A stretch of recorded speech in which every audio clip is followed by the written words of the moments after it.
Bonjour, je m'appelle Benjamin Branget, je suis étudiant au doctorat interdisciplinaire en aménagement à l'Université de Montréal, chargé de cours au département d'études en loisirs, culture et tourisme à l'Université du Québec à Trois-Rivières, cofondateur et président de l'Escabeau, une coopérative de travailleurs spécialisés en loisirs, culture et tourisme. Mon loisir préféré, je peux faire du cyclopoterie. Ça, j'aurais pas dû te le dire.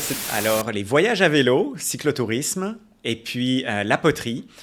Tous deux m'apportent cette évasion qui me permet quasiment de voyager et de méditer en même temps, très manuel, très à la découverte de l'univers et de moi-même. Découvert cette passion-là dans Ghost.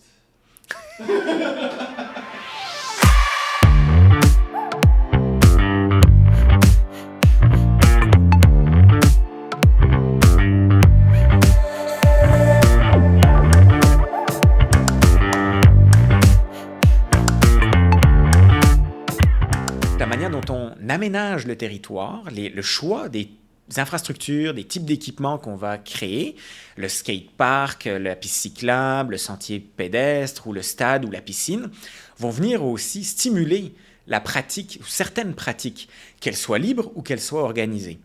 Donc, ce faisant, il est nécessaire de porter un regard sur la complexité de ce que sont les pratiques, de ce que sont les besoins actuels de la population et qu'on est capable de capter au sein de la population et des communautés de pratiquants ou de communautés d'intérêt, mais aussi d'anticiper les besoins et les aspirations de ces publics-là demain.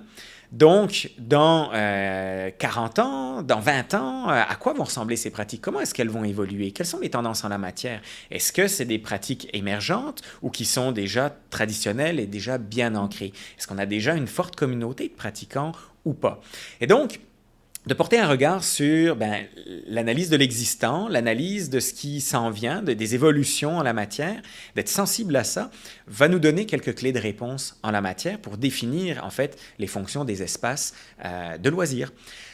Toutefois, la définition des espaces de loisirs doit tenir compte aussi de la multiplicité des pratiquants, des types de pratiques libres organisées, mais même dans la pratique, par exemple, organisée, des différents niveaux de pratiques, mais aussi de la variété des pratiques. Donc, que ce soit des pratiques sportives, dans certains types de sports, à quel niveau est-ce qu'on pratique? Et est-ce qu'on peut pratiquer au sein de cet espace différents niveaux de pratique? Donc, cette réflexion est quand même assez complexe, mais est-ce qu'on devrait, comment est-ce qu'on organise la pratique libre par rapport à celle organisée? Il ne faut pas oublier que ce sont des choix de société, des choix d'institutions, des choix d'organisation, de municipalités.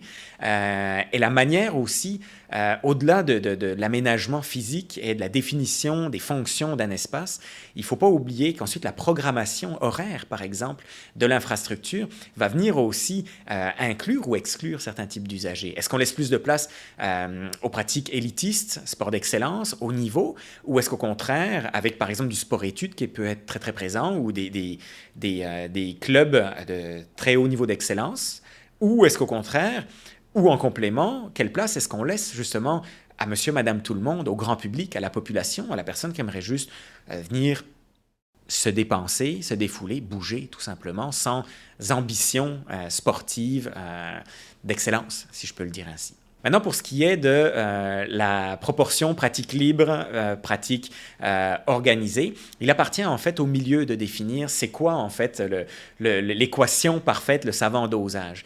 Toutefois, certains milieux peuvent effectivement être plus prompt à dire on mise peut-être plus sur des infrastructures qui accueillent une pratique organisée. D'autres peut-être seront plus ouverts à une pratique libre.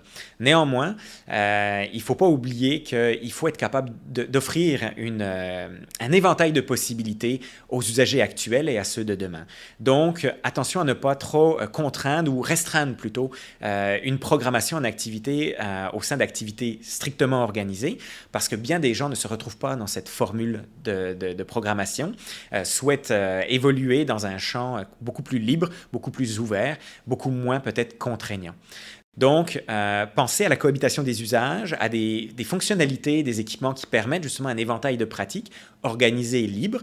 Dans chacun des cas, de pouvoir accueillir certes de nombreux usagers, puis des usagers qui vont évoluer dans tout un ensemble de parcours de loisirs, que ça aille de l'initiation, la découverte, jusqu'à l'excellence ou le haut niveau de pratique d'une certaine forme de loisir. Donc, il faut que ces environnements-là, ces espaces puissent accueillir ces pratiques, ces publics, et laissent au public la possibilité d'évoluer selon leur gré au sein donc, de ces espaces dédiés.